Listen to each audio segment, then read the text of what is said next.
Hukum Nasional, Jurnal tahun 2007. Qiyas sebagai sebuah metode hukum Islam, Jurnal Tafkir 2007. Kemudian 6, status hukum perkawinan campuran pasca Undang-Undang tentang Kewarganegaraan nomor 12 tahun 2006, Jurnal Tafkir 2008.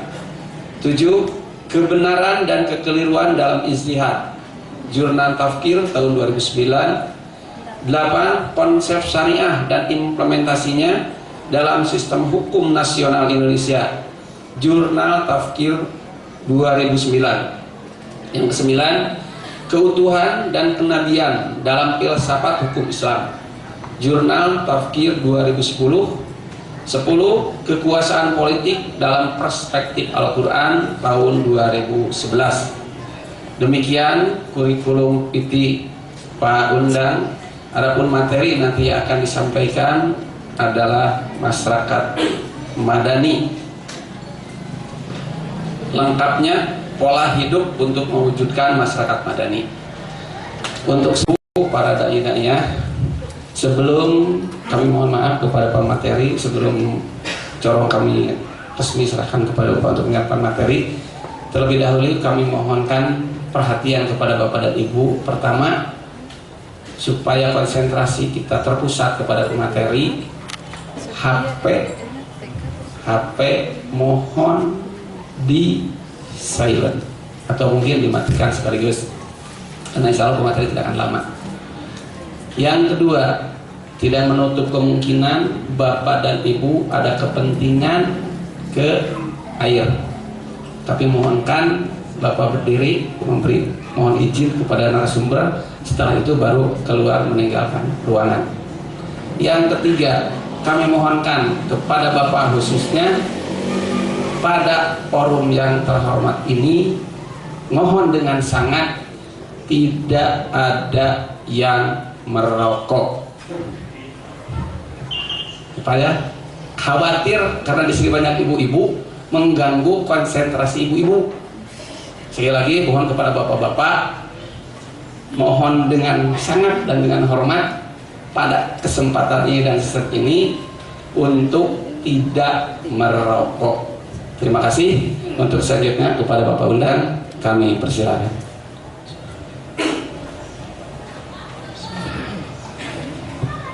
Assalamualaikum warahmatullahi wabarakatuh. Alhamdulillah, wassalatu wassalamu ala rasulillah wa ala alihi wa ashabihi wa mawala, amma ba'd. Bapak-bapak, ibu-ibu, pengurus LDII Kabupaten Garut yang saya hormati, panitia pelaksana pelatihan kader dai dan daiyah yang saya hormati, dan Pak Moderator yang saya hormati, yang sudah sama-sama bermutu alias bermuka tua. Kalau kelahiran 60 itu udah ulama Pak, usia lanjut menanti ajal. Tapi jangan pakai ain loh, ulama. Tapi kalau Bapak ini ulama juga, usia lanjut masih aktif. Alhamdulillah. Nah, Ibu dan Bapak, pertama-tama saya ingin menyampaikan permohonan maaf khususnya pada panitia karena saya sudah intervensi. Yang pertama, intervensi waktu. Seharusnya saya nanti jam 4, tapi saya minta izin panitia, tapi kata panitia fleksibel. Saya senang ketika mendengar kata fleksibel. Dan rupanya kehormatan buat saya malah berbicara lebih duluan. Nah, Ibu dan Bapak, mohon maaf, saya bukan pakar, tapi saya pakir. Saya harus berbicara tentang pola dakwah untuk mewujudkan masyarakat madani. Tapi ketika saya lihat agenda, itu ada yang menyampaikan metodologi dakwah, ada yang menyampaikan peran dai dan daiyah, maka saya memilih satu tema, yakni masyarakat madani. Masyarakat yang dicita-citakan, masyarakat yang diharapkan. Nah, Ibu dan Bapak, jika kita melacak istilah masyarakat dan istilah madani, ada dua istilah sesungguhnya yang perlu kita cermati. Pertama, sepengetahuan saya, istilah masyarakat di Indonesia itu pertama kali diperkenalkan oleh Syekh Siti Jenar. Syekh Siti Jenar yang konon menurut film itu dihukum mati karena putusan 9 wali. Nah, Syekh Siti Jenar ini menggagas tentang apa yang disebut masyarakat. Jadi masyarakat itu diambil dari kata musyarakah. Jadi di situ mencerminkan dari syaraka yusyariku musyarakatan. Di situ menggambarkan masyarakat partisipatif, menggambarkan masyarakat komunikatif, damai. Karena itu langkah pertama yang dilakukan oleh Syekh Siti Jenar itu membuat pembaruan pertanahan. Kalau bahasa sekarang itu land reform, pembaruan pertanahan. Sehingga kebijakan-kebijakan Syekh Siti Jenar dicurigai oleh penguasa pada waktu itu. Dan lalu kemudian mencari alasan untuk menghukum Syekh Siti Jenar. Jadi saya juga ingin disebut Jenar, jenius dan rasional. Nah itu kira-kira Bu, tapi kemudian misalnya ditarik ke wilayah paham keagamaan yang disebut wihdatul wujud. Nah itu debatable. Saya ada banyak buku yang berbicara tentang wihdatul wujud. Sudah baca tentang Ibnu Arabi dan juga Syekh Siti Jenar. Itu masyarakat Bu. Jadi istilah masyarakat kemudian melembaga dalam istilah yang sudah kita pakai sampai sekarang. Nah yang kedua istilah madani. Madani itu istilah yang diperkenalkan oleh Nabi ketika Nabi hijrah ke Madinah. Karena waktu itu namanya Yastrib. Yastrib itu kota panas, penuh konflik, penuh intrik. Berbagai suku di situ ada. Ada suku Aws, suku Khojroj. Kalau di Garut kan ada suku Padang, suku Jawa, suku Sunda, suku Jebra, gitu. Jadi macam-macam suku itu terjadi konflik di mana-mana. Maka kemudian Nabi menawarkan istilah Madinah. Madinah itu kota. Jadi masyarakat berperadaban yang tunduk dan patuh pada hukum. Nah kalau kita bandingkan kata Madinah ini, itu juga sejalan dengan kata polis. Jadi polis itu kota juga. Nah polis itu istilah bahasa Yunani yang diperkenalkan oleh Sokrates. Sokrates itu orangnya pendek, filosof, rambutnya rancung tapi pintar, kayak saya lah. Nah itu diperkenalkan terus ke masyarakat sehingga waktu itu ibu dan bapak ada dua kota, kota Sparta dan kota Athena. Kerjaannya perang. Kalau di Athena melahirkan banyak intelektual, Sokrates, Plato, Aristoteles, yang bapak-bapak di pesantren baca mantik. Itu tulisan Aristoteles Pak. Bapak-bapak yang baca Al-Madinatul Fadilah, itu terjemahan dari Plato yang menulis Republik, negara ideal. Jadi kalau bapak baca Johar Maknun, baca Sula Munauro, itu diciptakan oleh Aristoteles, muridnya Plato, yang kemudian diterjemahkan menjadi bahasa sehari-hari di pesantren. Nah ini sangat berpengaruh. Nah mereka menciptakan apa yang disebut kota, sehingga dengan negara kota akhirnya ingin menciptakan suasana yang damai. Nah itu sejalan sekali. Jadi saya berpikir waktu nulis itu, jangan-jangan Nabi sudah dapat informasi tentang perkembangan Yunani kuno. Nah itu Pak yang perlu digarisbawahi. Jadi masyarakat dan madani itu sejalan. Oleh karena itu Al-Quran menggambarkan masyarakat madani itu masyarakat yang ideal, masyarakat yang dicita-citakan. Nah Bapak Ibu, saya kira saya tidak akan banyak berbicara dengan Ibu dan Bapak karena sudah ada materi. Masyarakat ideal itu masyarakat yang digambarkan Al-Quran adalah masyarakat baldatun thayyibatun wa rabbun ghafur. Negeri yang baik, negeri yang damai, penuh dengan ampunan. Jadi itu gambaran ilustrasi oleh Allah tentang negeri Sabah yang dipimpin oleh Ratu Bilqis. Kalau di Indonesia atau di Sunda itu apa Pak? Subur makmur, gemah ripah, loh jinawi. Yang terjadi apa Bu? Isuk-isuk ngabubur, sore ngalempah, peting mah lebakan nyeri.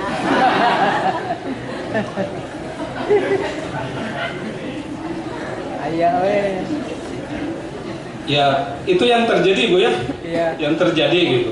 Cita-citanya tinggi. Nah, mudah-mudahan ibu-ibu, bapak-bapak, kader dai dan daiyah ini bisa menciptakan masyarakat madani itu. Kita sama-sama lah, termasuk saya yang mencita-citakan ingin mewujudkan masyarakat madani yang dibangun oleh Nabi gitu. Supaya masyarakat madani itu tidak ada pemisah Bu, antara Jawa Barat, Jawa Timur. Kita yang melarat, orang lainnya makmur. Nggak ada pemisah kayak seperti itulah. Masyarakat madani, masyarakat yang sejahtera, masyarakat yang damai, yang kita cita-citakan. Jadi tidak ada lagi jurang pemisah antara kaya miskin, semua sama di hadapan Allah. Bahkan boleh jadi lebih mulia orang-orang yang miskin. Bukan karena jabatan, bukan karena gelar ilmuwan, Pak. Bukan. Bilal tidak punya gelar, tidak punya jabatan, tapi dia dimuliakan oleh Allah. Nah, bagaimana menciptakan masyarakat yang mulia itu? Nah, lalu yang jadi pertanyaan kita adalah, apa bedanya kalau begitu masyarakat madani dengan civil society? Nah, kalau civil society itu istilah yang dikembangkan di Barat. Itu peace apis negara. Jadi rakyat dengan negara. Kalau masyarakat madani itu masyarakat berpendidikan tinggi dengan masyarakat jahili. Jadi tidak dipertentangkan antara masyarakat dengan negara, tapi yang dipertentangkan adalah masyarakat berperadaban tinggi dengan masyarakat berperadaban rendah, jahiliyah. Jadi jahiliyah itu bukan karena bodoh, tapi mereka juga pintar-pintar. Nah, pertanyaan berikutnya, bagaimana karakteristik masyarakat madani? Wataknya seperti apa? Yang pertama, karakteristik masyarakat madani itu bertuhan. Jadi dia percaya bahwa Tuhan itu ada. Dia percaya bahwa orang yang bertuhan harus berakhlak seperti Tuhan. Walaupun ketika dipahami Tuhan itu bisa beda-beda, Pak. Ya misalnya begini, Pak. Misalnya ketika saya sering berpikir diganggu oleh HP, Bu. Kalau HP lowbat, baterainya lemah, nyuruh apa, Bu? Nyuruh dicas. Pertanyaannya, Tuhan saya ini siapa? Kenapa oleh HP diperintah mau aja? Dan ikhlas, betul nggak Bu? Ibu ikhlas nggak? Kalau ibu dipanggil WC ikhlas nggak? Ikhlas. Dipanggil oleh Allah pernah ikhlas nggak? Ini ibu-ibu gimana? Disuruh ngecas kita ikhlas tuh, nggak pernah menggerutu. Dipanggil malam-malam oleh WC jam 2, kita pergi ke WC, tidak pernah menggerutu. Tapi dipanggil azan, kok barusan sholat duhur sudah asar lagi? Pantesan sholat duhurnya 2:30, jadi cepat asar gitu. Jadi seorang dai memang harus tulus, harus ikhlas. Nah itu dituntut, agak susah juga memang. Ikhlas itu harus latihan, Pak. Saya juga tidak tahu datang ke sini ikhlas apa tidak. Atau karena diminta patutun aja, kalau lama sudah kena, kok enggak minta ceramah. Padahal saya bukan pakar, saya pakir. Yang kedua, nah kalau percaya kepada Tuhan ya harus diciptakan budaya damai. Jadi masing-masing menghormati orang lain, saling menghormati, saling menghargai. Budaya damai itu begitu, Pak. Menghormati dengan asumsi bahwa setiap orang itu punya kelebihan, punya keistimewaan. Tapi setiap orang juga punya kekurangan. Ketika ada kelebihan kita saling menghormati, tapi ketika ada kelemahan kita saling mengisi. Itu luar biasa. Bukan ketika orang lain ada kelemahan kita hantam, itu bahaya. Itu bukan dakwah. Ya mudah-mudahan ibu dan bapak bisa hebat gitulah. Seorang dai. Saya juga sedang belajar, Bu, jadi dai gitu. Makanya saya ingin belajar jadi damai, tenang gitu. Nah yang kedua, cirinya tolong menolong. Jadi dibangun. Nah tolong menolong ini kalau meminjam istilah Mark Weber, itu namanya solidaritas sosial organik. Jadi tolong menolong itu bukan diwujudkan solidaritas sosial mekanik seperti mesin. Ketika butuh dipakai, sudah tidak butuh dibuang. Ngapain dai sudah tua? Kan begitu. Dia itu kan bukan dai, KPU, kepala penuh uban maksud saya. Misalnya, Bu ya, akhirnya kan nggak dipakai yang muda-muda, yang gaul gitu. Ya karena saya bukan ustadz gaul, jadi saya tidak laku juga. Misalnya, nah tolong menolong itu dibangun solidaritas organik. Jadi contohnya organ tubuh ibu ketika sakit gigi, tangan bergerak, kaki bergerak. Yang sekarang terjadi gimana? Lihat sesama umat Islam sakit, nggak pernah kan kita terketuk hati untuk saling membantu, saling menolong. Karena kita mekanik seperti mesin. Kalau dulu kan bagus sekali Pak, lu mati gua tahlil. Kalau sekarang lu gue gitu. Nah ini tolong menolong. Makanya tolong menolongnya dalam kebajikan. Wa ta'awanu 'alal birri wat taqwa wa la ta'awanu 'alal itsmi wal 'udwan. Nah itu tolong menolong. Yang ketiga toleran. Tasamuh dalam bahasa Arab karakternya. Saling menghormati, saling menghargai. Ini yang susah Pak. Ini paling berat toleran itu. Jadi toleran dalam keyakinan, dalam tauhid, toleran dalam fikih. Itu juga mesti saling menghormati. Makanya Allah sendiri menyatakan, janganlah kalian mencaci maki apa yang disembah oleh mereka. Boleh jadi kalau dicaci maki mereka akan mencaci Allah tanpa pengetahuan. Itu kepada para penganut musyrikin. Dia percaya jangan dicaci. Betapa Allah Subhanahu wa taala Maha Bicara. Tidak saling mencaci, tidak saling mencela, tapi ya saling menghormati keyakinan itu. Keyakinan dalam tauhid, kemudian juga apalagi dalam masalah fikih. Kalau masalah fikih, masalah dinamik itu selalu berkembang. Karena itu saya sarankan nanti ibu dan bapak banyak membaca buku Bidayatul Mujtahid. Karena itu ruang untuk toleransi, ruang untuk berdiskusi sangat terbuka lebar. Walaupun itu ditulis oleh filosof Muslim Ibnu Rus, yang di Barat diganti namanya menjadi Averroes. Nah Ibnu Rus itu filosof Muslim, tapi juga nulis fikih. Judulnya Bidayatul Mujtahid, pengantar bagi para mujtahid. Ya, kalau ibu-ibu kan mujahid. Kalau saya tiap hari Ahad itu jihad, ngaji poe Ahad.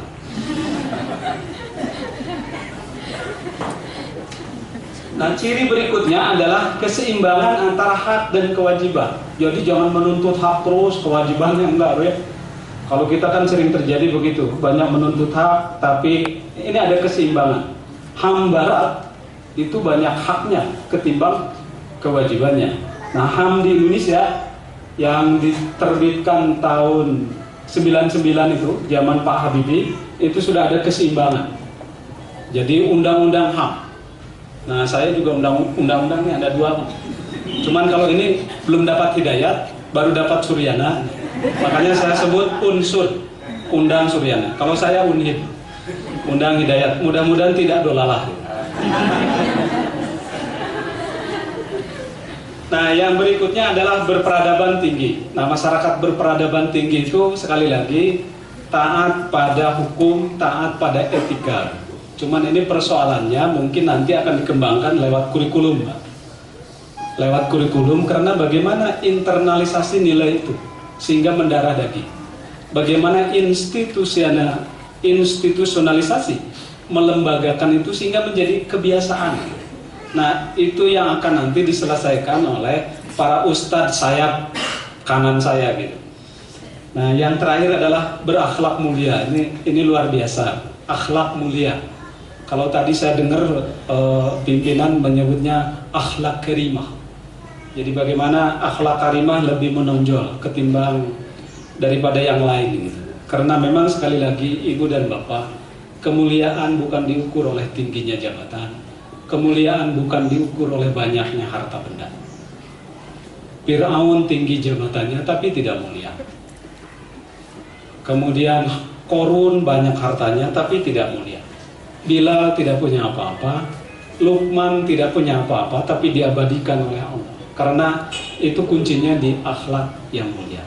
Ibu dan bapak barangkali sekedar pengantar diskusi, karena saya sudah sepakat paling lama 10 menit.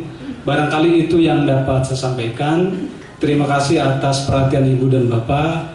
Mohon maaf atas segala kekurangan dan kekhilafan. Di Pulau Seribu menangkap ikan, berangkat jalan dari dermaga. Jikalau bapak dan ibu peduli pendidikan, jalan terbentang menuju surga.